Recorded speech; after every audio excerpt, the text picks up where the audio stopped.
What does an optimized morning routine look like for someone who wants to lift in the morning before work? What does a pull day consist of if I want to row 100-pound dumbbells and have bigger arms? What are the different steps in life and where do most people quit? These questions will be answered in this video.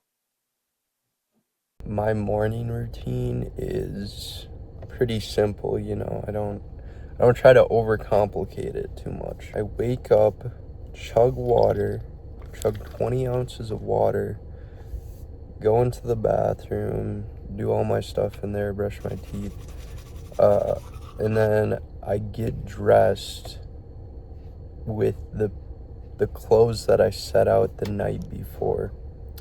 Then I make my bed, and then I grab my bags that I pre-packed the night before, and then I grab my lunch, throw it in my backpack, pour a cup of coffee, grab my pre-workout meal. It takes me like less than half an hour to wake up and go.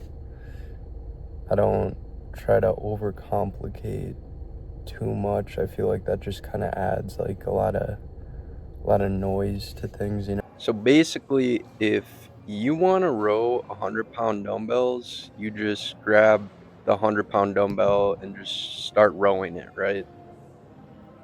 I'm kidding. Uh, but you should just do dumbbell rows during your back workouts and then incrementally upping the weight. So like first week, say you start out with 60-pound dumbbells, the next week go to 65-pound dumbbells. So you do 60-pound dumbbells for 8 first week, second week 65-pound dumbbells for 8, or at least aim for 8. If you get less than 8, then the next week do the same weight and try to get that 8th rep and then up the weight again and then just keep progressing like that until you get to 100-pound dumbbells. Uh, And of course, when you're trying to put on a lot of muscle, you're going to want to be in a calorie surplus. You're going to want to be in that caloric surplus so that your body gets the nutrients it needs to build muscle. And you're going to put on a little bit of fluff during that time, unless you're kind of like starting out. Uh, there's such thing as newbie gains.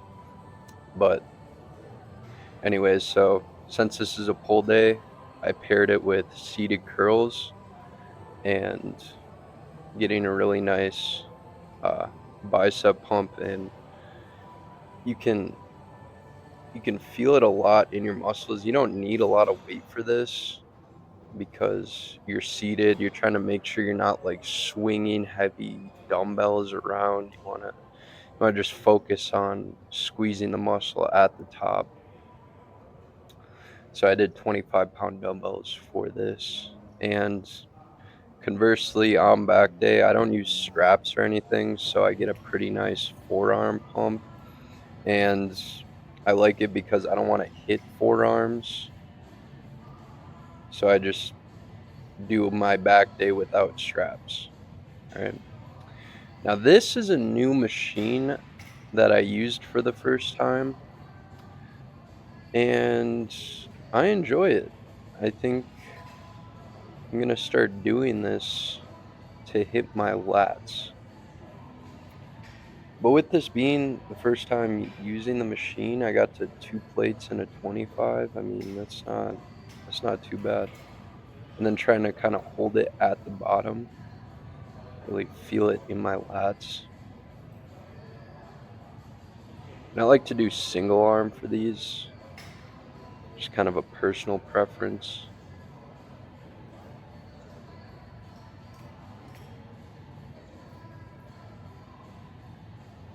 And then I did do a drop set for these, I believe.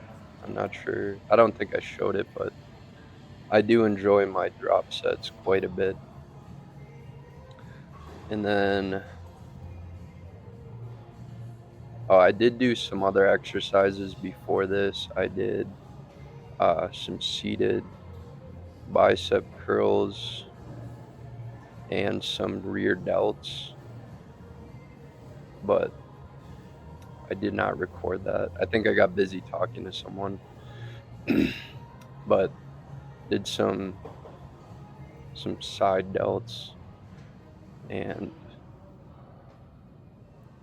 some curls, some more curls. As you can see, I'm swinging a little bit. That's just because I'm trying to get as many reps as possible. I'm trying to really burn out my arms. But this is a superset and a drop set. So did the lateral raises, then I did bicep curls, and then I dropped the weight on the bicep curls and then went until failure. Really like this because it gives me a pretty good pump, you know, chasing that pump. Love to see it. And let's be honest, the only time I like looking at myself in the mirror is when I'm at the gym. That's, I just have pure body dysmorphia at this point. And I feel like a lot of people have that after lifting for 6 years. You're going to have some form of body dysmorphia. But when the lighting's right and I have a pump, I mean, I don't have any more body dysmorphia. I'm like, wow, I look pretty decent. But from this video, I can see my arms are kind of shrinking, but the definition is going up. So that's how I know the cut is going pretty decent. I'm down about 7 pounds right now.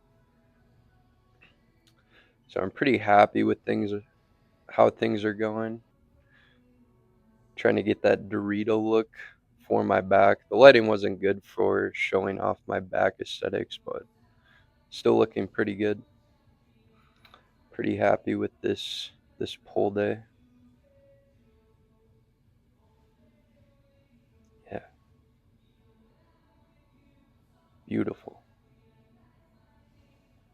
So, first step in life. Freshman in high school. I'm gonna kind of breeze past these. Become a senior in high school, freshman in college, or you're starting out in your career, and then you become a senior in college, or you kind of figured out what you want to do in life career wise, and then you start working in your desired career, then you become a master in your career.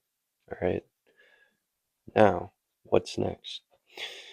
So I think most people kind of stop when they're at the master in their career part. They just kind of coast, they're already doing well in their career. They don't want to change anything.